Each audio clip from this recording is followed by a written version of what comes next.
அரசினை காணும் ஆனந்தம் பாடுங்கள்.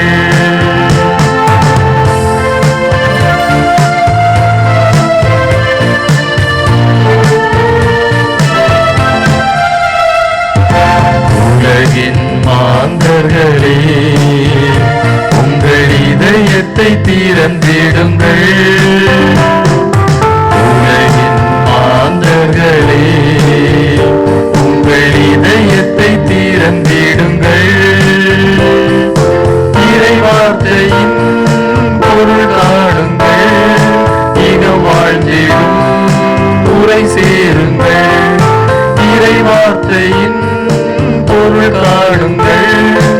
இகம் வாழ்ந்திடும் உரை சேருங்கள்.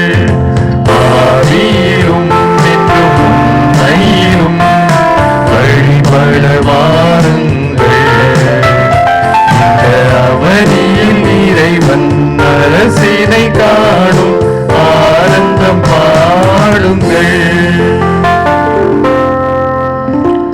ஆண்டவர் தாமே தம் மக்களின் வலிமை, தாம் திருப்பொழிவு செய்தவருக்கு அவரே மீட்பு தரும் பாதுகாப்பு. ஆண்டவரே மக்களுக்கு விடுதலை அளித்தருளும். உமது உரிமை சொத்தான அவர்களுக்கு ஆசி வழங்கும். என்றென்றும் அவர்களை ஆண்டு நடத்தியருளும். திருப்பாடல்கள் 27, இறைவசனங்கள் 8 மற்றும் 9. அன்றுக்கினியவர்களே, இன்றைய தெய்வீக திருப்பலியை நன்றி திருப்பலியாக ஒப்பு கொடுத்து தம்முடைய 76வது பிறந்த நாளை கொண்டாடுகின்ற ஜார்ஜ் லூசியஸ் மேகா 76வது பிறந்த நாள் அன்று திருப்பலியாகவும், நல்ல உடல் சுகத்திற்காக வேண்டுதல் திருப்பலியாகவும், ஜாய் லியோனி குடும்பத்திற்கு இறைவன் செய்த நன்மைகளுக்கு நன்றியாகவும், குழந்தைகள் லெஜின் ஃபிளாவின் கல்வியிலும் ஞானத்திலும் சிறந்து விளங்கிட வேண்டியும் இந்த திருப்பலி ஒப்பு கொடுத்து ஜெபிக்கப்படுகிறது.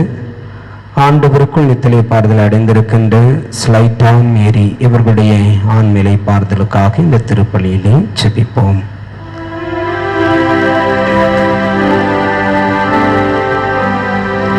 தந்தை மகன் தூய ஆவியாரின் பெயராலே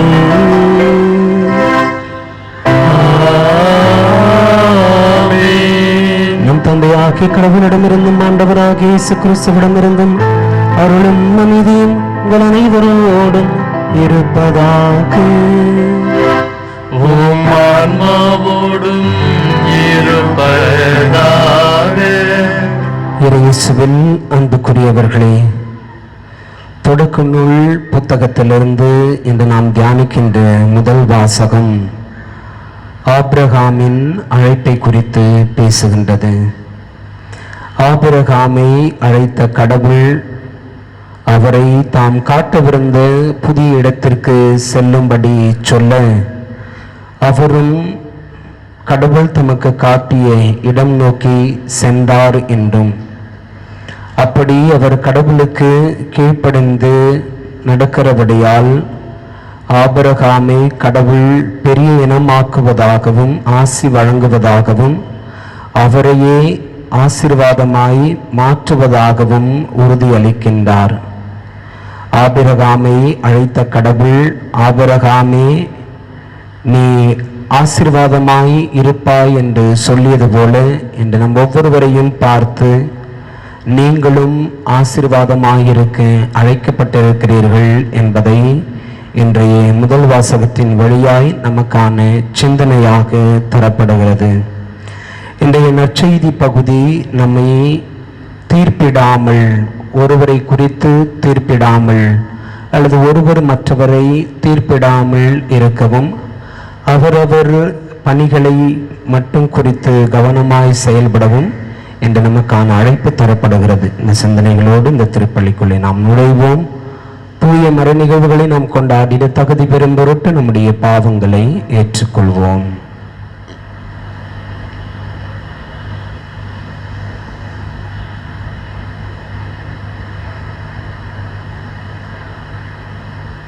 எல்லாம் உள்ள இறைவனிடமும் சகோதர சகோதரிகளே உங்களிடமும் நான் பாவியை ஏற்றுக்கொள்கிறேன். ஏனெனில் என் சிந்தையாலும் சொல்லாலும் செயலாலும் கடமையில் தவறியதாலும் பாவங்கள் பல செய்தேன். என் பாவமே, என் பாவமே, என் பெரும் பாவமே. ஆகையால் இப்பொழுதும் கன்னியான புனித மரியாதையும் வானதூதர் புனித அனைவரையும் சகோதர சகோதரிகளை உங்களையும் நம் இறைவனாகிய ஆண்டவரிடம் எனக்காக வேண்டிக் கொள்ள மன்றாடுகிறேன். எல்லாம் உள்ள இறைவன் மீது இரக்கம் வைத்து நம் பாவங்களை மன்னித்து நம்மை நிலை வாழ்வுக்கு அழைத்துச் செல்வாராக. ஆமென்.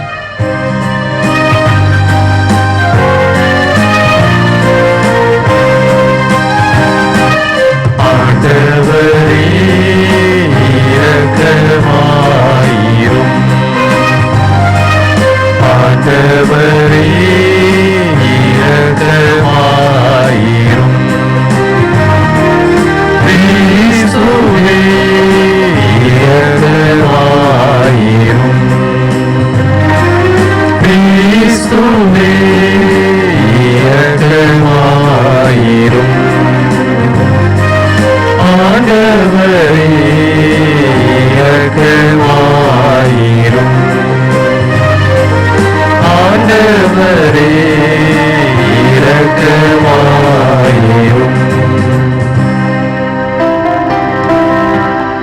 மன்றாடுவோமாக. ஆண்டவரே, உண்மையை நம்பி உம்முடைய அன்பில் நிலைத்திருப்பவர்களை நிரண்டும் கைவிடுவதில்லை. இவ்வாறு நாங்கள் உமது திருப்பெயரைய காலத்திலும் போற்றவும் உம்மை அன்பு செய்யவும் எங்களுக்கு அருள்வீராக. உம்மோடு தூயாவியாரின் ஒன்றைப்பில் இறைவனாய் என்றென்றும் வாழ்ந்து ஆட்சி செய்யும் எங்கள் ஆண்டவர் இயேசு கிறிஸ்து வழியாக உம்மை மன்றாடுகின்றோம்.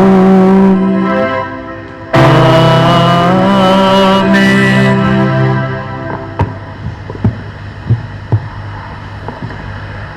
ஆண்டவர் ஆபிரகாமுக்கு கூறியபடியே அவர் புறப்பட்டு சென்றார்.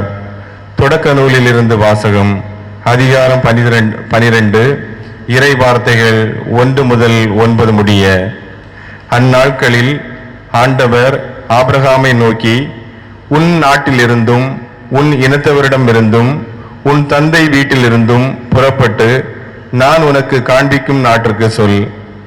உன்னை நான் பெரிய இனமாக்குவேன், உனக்கு ஆசி வழங்குவேன், உன் பெயரை நான் சிறப்புற செய்வேன், நீ ஆசியாக விளங்குவாய். உனக்கு ஆசி கூறுவோருக்கு நான் ஆசி வழங்குவேன், உன்னை சபிப்போரை நானும் சபிப்பேன். உன் வழியாக மண்ணுலகில் மக்களினங்கள் அனைத்தும் ஆசி பெறும் என்றார். ஆண்டவர் ஆபிரகாமுக்கு கூறியபடியே அவர் புறப்பட்டு சென்றார். அவருடன் லோத்தும் சென்றார். ஆபிரகாம் ஆரானை விட்டு சென்ற பொழுது அவருக்கு வயது 75. ஆபிரகாம் தம் மனைவி சாராவையும் தம் சகோதரன் லோத்தையும் உடனழைத்து சென்றார். அவர்கள் ஆரானில் சேர்ந்திருந்த செல்வத்துடனும் வைத்திருந்த ஆட்களுடனும் கானான் நாட்டிற்கு புறப்பட்டு சென்று அந்நாட்டை சென்றடைந்தனர். ஆபிரகாம் அந்நாட்டில் நுழைந்து செக்கேமில் இருந்த முறையின் கர்வாலி மரத்தை அடைந்தார். அப்பொழுது கனானியர் அந்நாட்டில் வாழ்ந்து வந்தனர். ஆண்டவர் ஆபிரகாமுக்கு தோன்றி, உன் வழிமரபினருக்கு இந்நாட்டை கொடுப்பேன் என்றார். ஆகவே தமக்கு தோன்றிய ஆண்டவருக்கு அங்கே அவர் ஒரு பலிபீடத்தை எழுப்பினார். ஆபிரகாம் அங்கிருந்து புறப்பட்டு பெத்தேலுக்கு கிழக்கே இருந்த மலைப்பக்கம் சென்று பெத்தேலுக்கு மேற்கே ஆயிக்கு கிழக்கே கூடாரம் அமைத்து குடியிருந்தார். அங்கே ஆண்டவருக்கு அவர் ஒரு பலிபீடத்தை எழுப்பி ஆண்டவரது திருப்பெயரை தொழுதார். இவ்வாறு ஆபிரகாம் படிப்படியாக நெகேபு நோக்கி பயணம் செய்தார். ஆண்டவரின் அருள்வாக்கு. இறைவனுக்கு நன்றி. பதிலுரை பாடல் பல்லவி. ஆண்டவர் தமது உரிமை சொத்தாக தெரிந்தெடுத்த மக்கள் பேறு பெற்றோர். ஆண்டவர் தமது உரிமை சொத்தாக தேர்ந்தெடுத்த மக்கள் பேறு பெற்றோர். ஆண்டவரை தம் கடவுளாக கொண்ட இனம் பேறு பெற்றது. அவர் தமது உரிமை சொத்தாக தேர்ந்தெடுத்த மக்கள் பேறு பெற்றோர். வானி நின்று ஆண்டவர் பார்க்கின்றார், மானிடர் அனைவரையும் காண்கின்றார். பல்லவி. ஆண்டவர் தமது உரிமை சொத்தாக தேர்ந்தெடுத்த மக்கள் பேறு பெற்றோர். தமக்கு அஞ்சி நடப்போரையும் தம் பேரன்புக்காக காத்திருப்போரையும் ஆண்டவர் கண் நோக்குகின்றார். அவர்கள் உயிரை சாவினின்றி காக்கின்றார். அவர்கள் பஞ்சத்திலும் வாழ்விக்கின்றார். பல்லவி. ஆண்டவர் தமது உரிமை சொத்தாக தேர்ந்தெடுத்த மக்கள் பேறு பெற்றோர். நாம் ஆண்டவரை நம்பியிருக்கின்றோம். அவரே நமக்கு துணையும் கேடையும் ஆவார். உம்மையே நாங்கள் நம்பியிருப்பதால் உமது பேரன்பு எங்கள் மீது இருப்பதாக. பல்லவி. ஆண்டவர் தமது உரிமை சொத்தாக தேர்ந்தெடுத்த மக்கள் பேறு பெற்றோர்.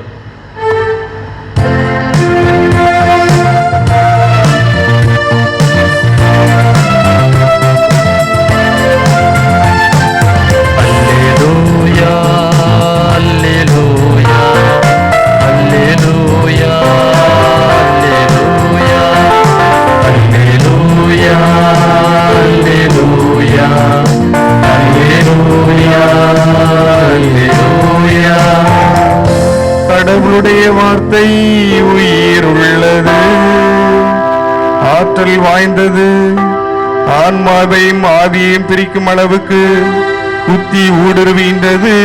அல்லேலூயா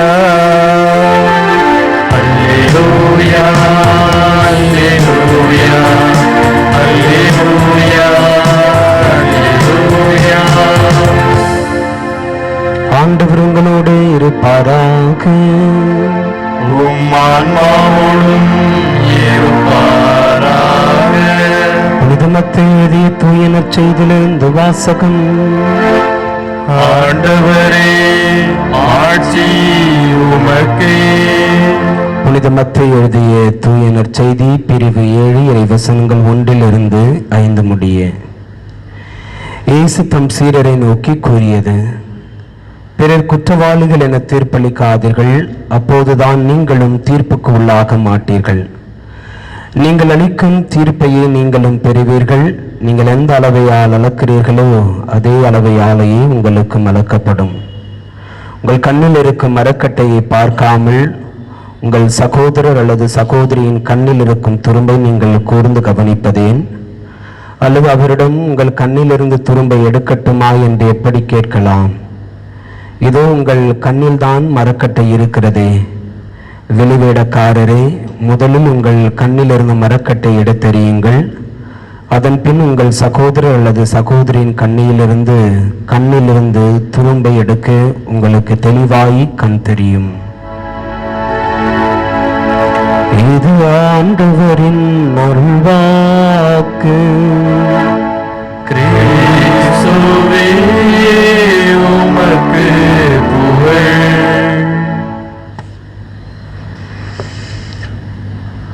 ஆண்டவர் ஆபிரகாமை நோக்கி, உன் நாட்டிலிருந்தும் உன் இனத்தாரிடமிருந்தும் உன் தந்தை வீட்டிலிருந்தும் புறப்பட்டு நான் உனக்கு காண்பிக்கும் நாட்டிற்கு செல்.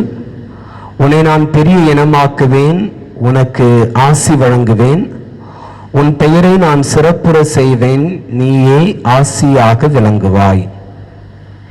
இயேசுவில் அன்புக்குரியவர்களே,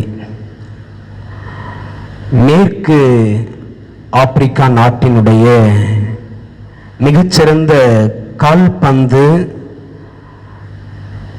வீரர் சாடியோ மனே செனகல் என்பவர் வெறும் 27 வயது மதிக்கத்தக்க உலக புகழ்பெற்ற இந்த கால்பந்தாட்ட வீரர் நம்முடைய இந்திய பண மதிப்பீட்டில் ஒரு வாரத்திற்கு இவர் 14 கோடி ரூபாய் சம்பாதிக்கிறாராம்.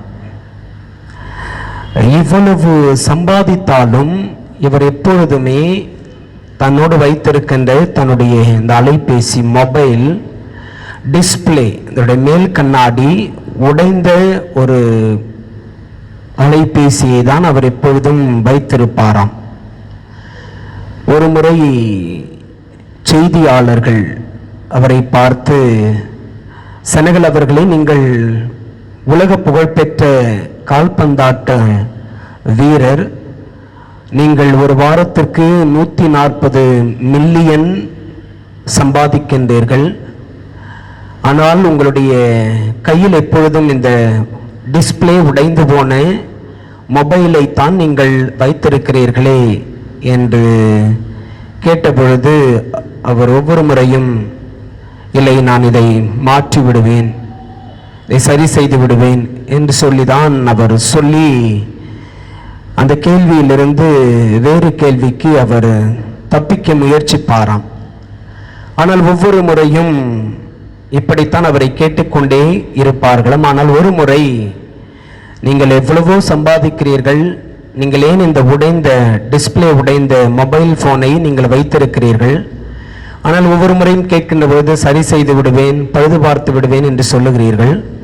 ஆனால் அதற்கு பதிலாக நீங்கள் புதிய மொபைல் போன் வாங்கிக் கொள்ளலாமே என்று சொல்லி ஒரு நிருபர் கேட்ட பொழுது, இந்த உலக புகழ்பெற்ற மேற்கு ஆப்பிரிக்காவினுடைய கால்பந்தாட்ட வீரர் செனகல் இப்படியாய் சொன்னாராம், நான் சம்பாதிப்பதற்கு ஏற்றாற்போல் என்னால் 1000 மொபைல் வாங்க முடியும். நான் நினைத்தால் என்னுடைய வீட்டிற்கு முன்பாக 10 ஃபெராரி கார்களை வாங்கி நிறுத்த முடியும். நான் வாங்குகின்ற சம்பளத்தை வைத்து இப்பொழுதை கூட என்னால் 2 ஜெட் விமானங்களை வாங்க முடியும். ஆனால் நான் ஏன் அப்படி செய்ய வேண்டும்?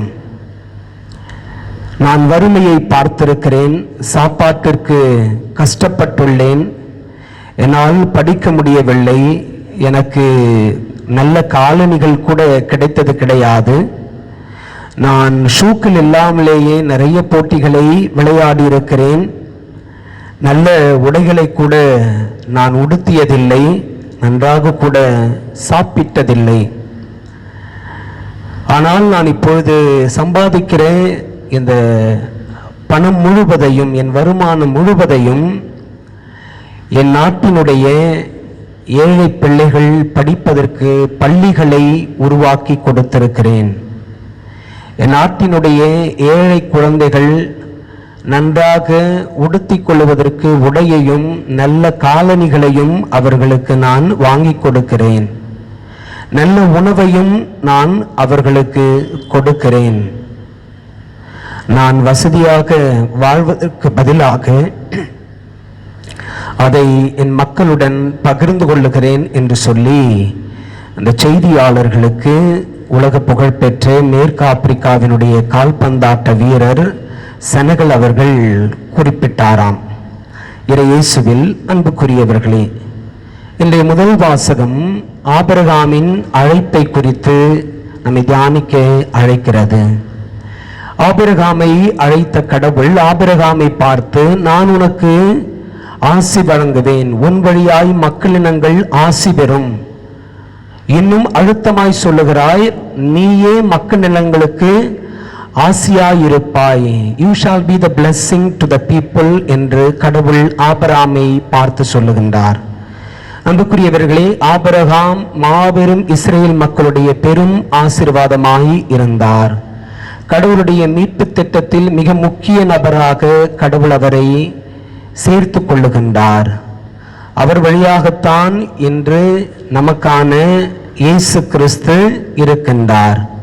என் அன்புக்குரியவர்களே, நாம் எல்லாருமே நாம் வாழும் சமூகத்திற்கு, நம்மை சார்ந்திருக்கின்ற மக்களுக்கு ஆசீர்வாதமாய் இருக்க அழைக்கப்படுகிறோம்.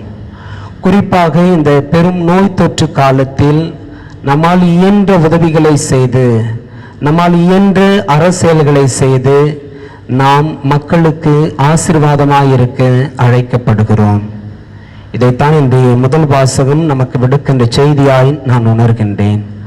தாயாம் திரு அவை என்று புனித அலோசியஸ் கொன்சாகா அவருடைய விழாவை கொண்டாடுகிறது. ஒரு மிகப்பெரிய பிரபு குடும்பத்தில் இத்தாலியில் பிறந்தவர். ஆனால் இவருடைய தாய் இவரை சிறுவயதிலிருந்தே ஞானப்பால் ஊட்டி வளர்த்ததால் இவருடைய தந்தை இவரை ஒரு மிகப்பெரிய படை வீரராக மாற்றிட ஆசைப்பட்டார். அதற்கான பயிற்சிகளை எல்லாம் கொடுத்தார். அரச அவையில் தான் அவரை வளர்த்தெடுத்தார். ஆனால் அவருடைய விருப்பம் எல்லாம் தன்னை கடவுளுக்கு காணிக்கையாக கொடுக்க வேண்டும் என்று சொல்லி தம்முடைய 17வது வயதில் 13வது வயதில் இயேசு சபையில் சேர்ந்த முயற்சிக்கின்றார். வெறுமனே குறுகிய ஆண்டுகள் மட்டுமே, 23 அல்லது 27 ஆண்டுகள் மட்டுமே வாழ்ந்த இந்த புனிதர் கடவுளுக்குரிய மகனாக வாழ்ந்தார். வேத கலாபனை காலகட்டத்தில் மருத்துவமனையில் அனுமதிக்கப்பட்டிருந்தவர்களுக்கு மருத்துவ உதவி செய்து கடவுளுக்குரிய மகனாய் இருந்தார் என்று சொல்லி இவரை குறித்து சொல்லப்படுகிறது. நாம் எப்பொழுது மக்களுக்கான பணியாளர்களாய் மக்களுக்கான ஒருவராய் மாறுகிறோமோ, நம்முடைய வாழ்வு மாறுகிறதோ, நம்முடைய செயல்கள் மாறுகிறதோ, அப்பொழுது நாம் கடவுளின் ஆசீர்வாதமாய் அவர்களுக்கு தென்படுவோம்.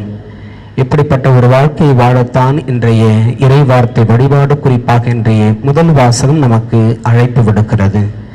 இப்படி நாம் கடவுளுடைய ஆசீர்வாதமாய் இருக்க அழைக்கப்படுகிறோம் என்று சொன்னால், நாம் நிச்சயமாய் நம் சகோதரர் சகோதரிகளுடைய செயல்பாடுகளை தீர்ப்பிடுகின்ற மக்களாய் இருக்க மாட்டோம். இன்றைய நற்செய்தியில் இயேசு தம்முடைய சீடர்களை பார்த்து சொல்லுகின்றார். இயேசு தம் சீடரை நோக்கி கூறியது, பிறர் குற்றவாளிகள் என தீர்ப்பளிக்காதீர்கள், அப்போதுதான் நீங்களும் தீர்ப்புக்கு உள்ளாக மாட்டீர்கள். அன்புக்குரியவர்களே, நாம் எல்லாருமே ஒரு நிலையில் பலவீனமானவர்கள். எனவே நம்முடைய பலவீனத்தை கொண்டு நாம் மிக சுலபமாக ஒருவர் மற்றவரை தீர்ப்பிடுகின்றோம். நீ இப்படித்தான், அவன் அப்படித்தான், அவங்க அப்படித்தான், இவங்க இப்படித்தான், இல்லை நீ பண்ணதுதான் தப்பு என்று சொல்லி நாம் எப்பொழுதுமே அடுத்தவரை கை நீட்டியே பேச பழகி கொள்ளுகின்றோம். அன்புக்குரியவர்களே, மாபெரும் மேதை சாக்ரட்டிஸ் அழகாய் சொல்லுகின்றார், அகத்தாய்வு செய்யாத வாழ்வு வாழ தகுதியற்றது என்று குறிப்பிடுகிறார். நம்மை குறித்து நாமே ஆய்வு செய்யாமல் அடுத்தவரை குறித்து ஆய்வு செய்கின்ற அந்த வாழ்வு வாழ தகுதியற்றது என்று சாக்ரட்டிஸ் குறிப்பிடுகின்றார். ஆகவே இன்றைய நற்செய்தியின் வழியாய் இயேசு நமக்கு சொல்ல விரும்புகிற செய்தியாய் நான் உணர்வது, நாம் நம்முடைய பணிகளை மட்டுமே பார்த்து கொண்டு கடவுளுக்குரிய மக்களாய் இருக்க, கடவுளின் மக்களுக்கு ஆசீர்வாதமாய் இருக்க கடவுள் நமக்கான அழைப்பை கொடுக்கிறார். நாம் இருக்கின்ற நிலையில் இருந்து குருக்களாக, துறவிகளாக, ஆசிரியர்களாக, கணவனாக, மனைவியாக, பிள்ளைகளாக, தலைமை பொறுப்பில் இருக்கின்றவர்களாக எந்தெந்த நிலையில் நாம் இருக்கின்றோமோ, பணி செய்கின்றோமோ, அந்தந்த நிலைகளில் நாம் ஆசீர்வாதமாயிருக்க அருள் வேண்டி தொடர்ந்து ஜெபிப்போம்.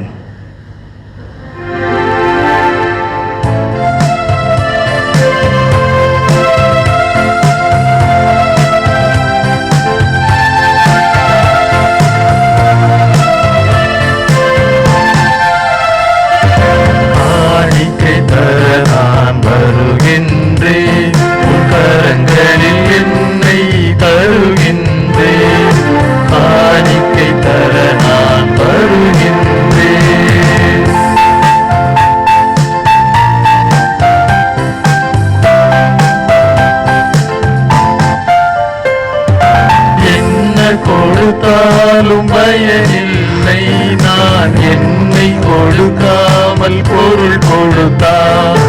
என்ன கொடுத்தாலும் பயனில்லை, நான் என்னை கொடுக்காமல் பொருள் கொடுத்தார்.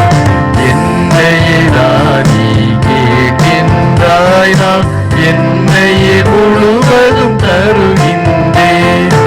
என்னையே நீ கேட்கின்றாய், நான் என்னையே முழுவதும் தருகின்றேன். காணிக்கை தர நான் தருகின்றேன், உன் கரங்களில் என்னை தருகின்றேன். காணிக்கை தர நான் வருகின்றேன்.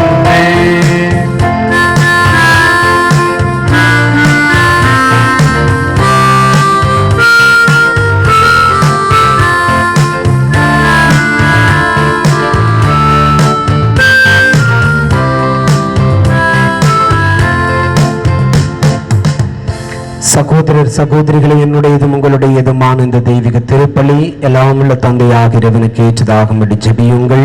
ஆண்டவர் தமது பேரின் புகழ்ச்சிக்காகவும் மாட்சிக்காகவும் நமது நன்மைக்காகவும் புனித திரு அவை அனைத்து நலனுக்காகவும் உமது கையிலிருந்து பலியை ஏற்றுக்கொள்வாராக.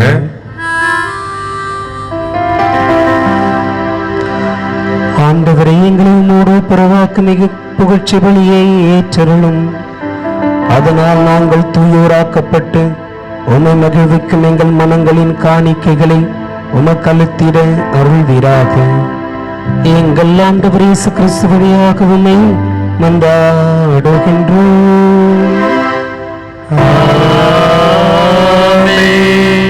ஆண்டவர் உங்களோடு இருப்பாராக.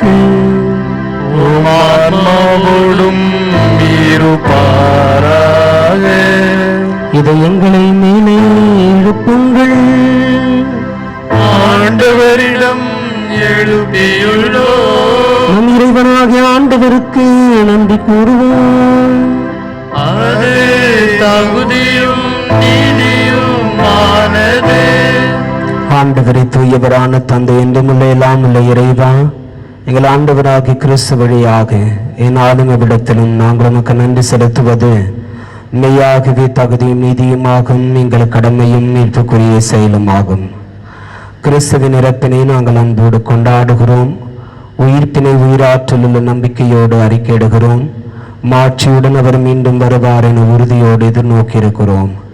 ஆகவே புனிதர் வானதூதர் அனைவரோடும் சேர்ந்து நாங்கள் உம்மை புகழ்ந்தேத்தி முடிவின்றி சொல்லுவதாவது: தூயவர் தூயவர் தூயவர், வான்படைகளின் கடவுளாம் ஆண்டவர். விண்ணகமும் மண்ணகமும் உமது மாட்சியால் நிறைந்துள்ளன. உன்னதங்களிலே ஓசானா. ஆண்டவர் பெயரால் வருகிறவர் ஆசி பெற்றவர். உன்னதங்களிலே ஓசானா. ஆண்டவரே, நீர் மெய்யாகவே தூயவர், தூய்மை அனைத்திற்கும் ஊற்று. ஆகவே உம்முடைய ஆவியை பொழுது காணிக்கைகளை தூய்மைப்படுத்துமை வேண்டுகிறோம். இவ்வாறு எங்கள் ஆண்டவர் இயேசு கிறிஸ்துவின் உடலும் இரத்தமுமாக எங்களுக்கு இவை மாறுவனவாக. இயேசு பாடுபடுவதும் கனிந்து தம்மை கையளித்த போது அப்பத்தை எடுத்து நன்றி செலுத்தி அதை பிட்டு தம் சீடர்களுக்கு அளித்து கூறியதாவது: அனைவரும் இதிலிருந்து பெற்று உண்ணுங்கள், ஏனெனில் இது உங்களுக்காக கையளிக்கப்படும் என் உடல்.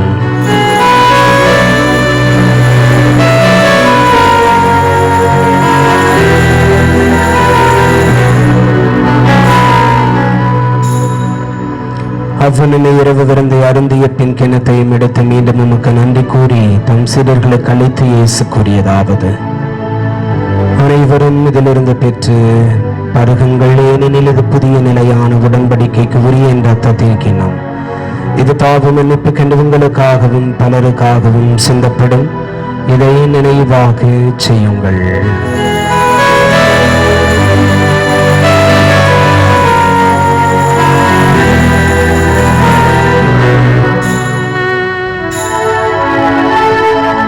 நம்பிக்கையின் மறைபொருள். ஆண்டவரே, நீர் வருமளவும் உமது இறப்பினை அறிக்கையிடுகின்றோம்.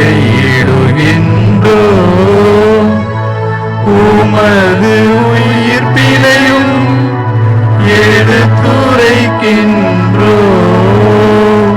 ஆகவே ஆண்டவரே, நாங்கள் கிறிஸ்துவின் இறப்பினையும் உயிர்ப்பினையும் நினைவு கூர்ந்து வாழ்வதரும் அப்பத்தையும் மீட்பளிக்கும் கிண்ணத்தையும் உமக்கு ஒப்புக் கொடுக்கிறோம். உம் திருமணின்று உமக்கு ஊழியம் புரிய தகுந்தவர்களை நீங்கள் ஏற்றுக்கொண்டீர். எனவே உமக்கு நன்றி செலுத்துகிறோம். மேலும் கிறிஸ்துவின் உடலிலும் இரத்தத்திலும் பங்கு கொள்ளும் எங்களை தூய ஆவியார் ஒன்று சேர்க்க வேண்டும் என உம்மை தாழ்மையுடன் மன்றாடுகிறோம். ஆண்டவரை, உலகெங்கும் பரவியிருக்கும் அது திரு அவை நினைவு கூர்ந்தருளும். எங்கள் திருத்தந்தை பிரான்சிஸ், எங்கள் ஆயர் தந்தை நீதிநாதன், எல்லா திருநிலையினர் ஆகிய அனைவரோடும் உமது திரு அவை அன்பில் நிறைவு பெறச் செய்தருளும். மேலும் உயிர்த்தெழுமது நோக்குடன் துயில் கொள்ளும் எங்கள் சகோதரர் சகோதரிகளையும் இறந்தோர் அனைவரையும் இரக்கத்துடன் நினைவு கூர்ந்து உமது திருமுக ஒளியினுள் ஏற்றருளும். எங்கள் எல்லாரும் மீதும் இரக்கமாயிரும். கடவுளின் கன்னி தாயான புனித மரியா, அவருடைய கணவரான புனித யோசேப்பு, புனித திருத்தூதர்கள், இவ்வுலகிலும் உகந்தவராயிருந்தோர் ஆகிய புனிதர் அனைவருடனும் நாங்கள் நிலை வாழ்வில் பங்கு கொள்ளும் தகுதி பெற்று உம் திருமகன் இயேசு கிறிஸ்து வழியாக உம்மை புகழ்ந்தேத்தும் வரமருள நிமந்தாடுகிறோம்.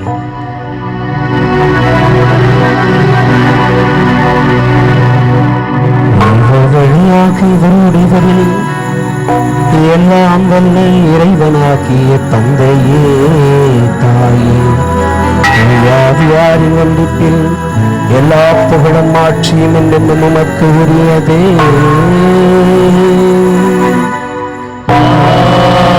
ஆமென். ஆமென்.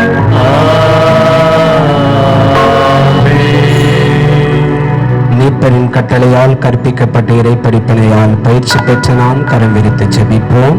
விண்ணுலகில் இருக்கின்ற எங்கள் தந்தையே, உமது பெயர் தூயதென போற்ற பெறுக. உமது ஆட்சி வருக. உமது திருவிழம் விண்ணுலகில் நிறைவேறுவது போல மண்ணுலகிலும் நிறைவேறுக. எங்கள் அன்றாட உணவை இன்று எங்களுக்கு தாரும். எங்களுக்கு எதிராக குற்றம் செய்வோரை நாங்கள் மன்னிப்பது போல எங்கள் குற்றங்களை மன்னியும். எங்களை சோதனைக்கு உட்படுத்தாதையும் தீமையிலிருந்து எங்களை விடுவித்தரும். ஆண்டவரே, தீமை அனைத்திலும் இருந்தும் எங்களை விடுவித்து எங்கள் வாழ்நாளில் அமைதி கனிவுடன் அருளும் கொண்டாடுகிறோம். முது இரக்கத்தின் உதவியால் நாங்கள் பாவத்திலிருந்து எப்போதும் விடுதலை பெற்று யாதொரு கலக்கமுமின்றி நலமாயிருப்போமாக. நாங்கள் எதிர்நோக்கியிருக்கும் பேரின்பத்துக்காகவும் மீட்பராகிய இயேசு கிறிஸ்துவின் வருகைக்காகவும் காத்திருக்கின்றோம். ஏனெனில் ஆட்சியும் வல்லமையும் மாட்சியும் என்றென்றும் உமதே. ஆண்டவரே இயேசு கிறிஸ்துவை, அமைதி உங்களுக்கு விட்டு செல்லுகிறேன், என் அமைதியை உங்களுக்கு அளிக்கிறேன் என்றும் திருத்தூதர்களுக்கு மொழிந்தீரே. எங்கள் பாவங்களை பாராமல் முது திருவாவின் நம்பிக்கையை கண்ணோக்கி முது திருவுளத்திற்கு ஏற்ப அதற்கு அமைதியும் ஒற்றுமையும் அளித்தருள்வீராக. என்றென்றும் வாழ்ந்த ஆட்சி செய்கின்றவர் நீரே. ஆமென். ஆண்டவருடைய அமைதி உங்களோடு என்றும் இருப்பதாக, உம் ஆன்மாவோடும் இருப்பதாக. ஒருவருக்கொருவர் ஆண்டவர் தருகின்ற அமைதியை பகிர்ந்து கொள்வோம். உலகின் பாவங்களை போக்கும் இறைவனின் செம்மறியே, எங்கள் மேல் இரக்கமாயிரும். உலகின் பாவங்களை போக்கும் இறைவனின் செம்மறியே, எங்கள் மேல் இரக்கமாயிரும். உலகின் பாவங்களை போக்கும் இறைவனின் செம்மறியே, எங்களுக்கு அமைதியை அளித்தருளும்.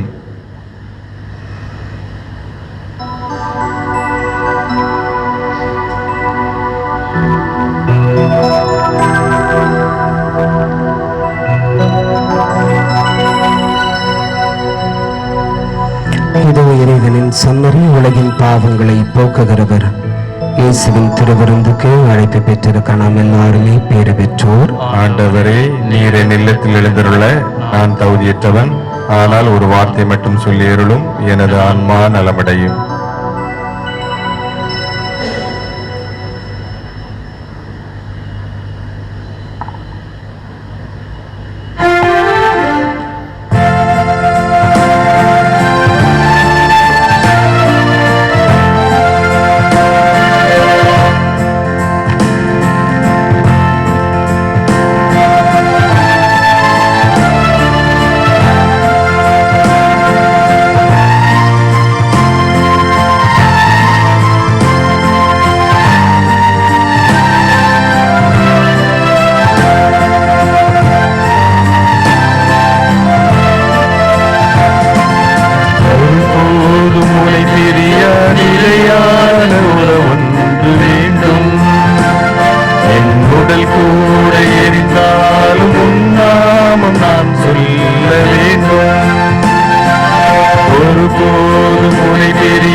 உயிரை பொழிந்தேன் உன்னோடு நான் வாழுவேன்.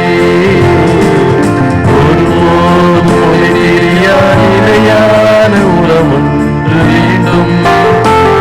என் உடல் கூட எரிந்தாலும் உன்னாமும் நான் சொல்ல வேண்டும்.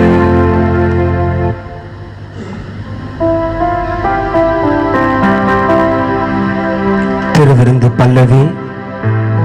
ஆண்டவரே, எல்லா உயிரினங்களின் கண்களும் உம்மையே நம்புகின்றன. தக்க வேளையில் நீரே அவற்றுக்கு உணவளிக்கின்றீர். திருப்பாடல்கள் 144 இறைவசனம் 15. நன்றியோடு மன்றாடுவோமாக்கு.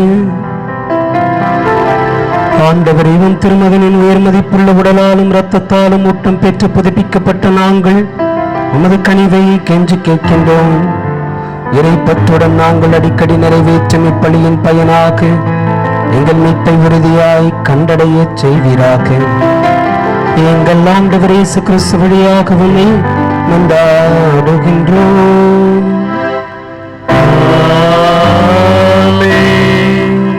ஆண்டவர் உங்களோடு இருப்பாராக.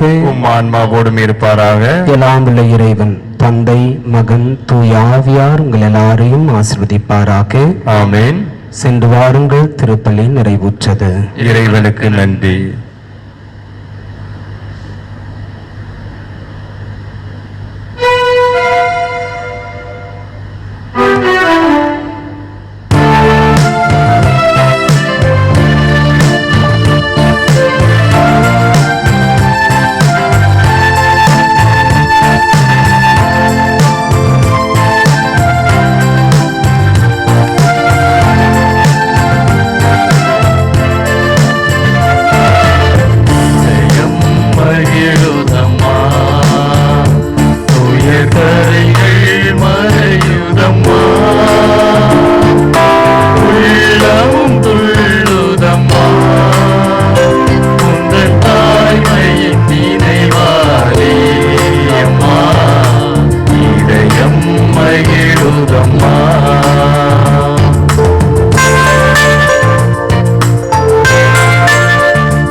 திருத்தந்தை, ஆயர்கள், குருக்கள், கன்னியர்கள் பங்கு மக்கள் உடல் நலத்திற்காகவும் பங்கு தந்தையின் உடல் நலத்திற்காகவும் கருத்துக்களுக்காகவும் ஜெபி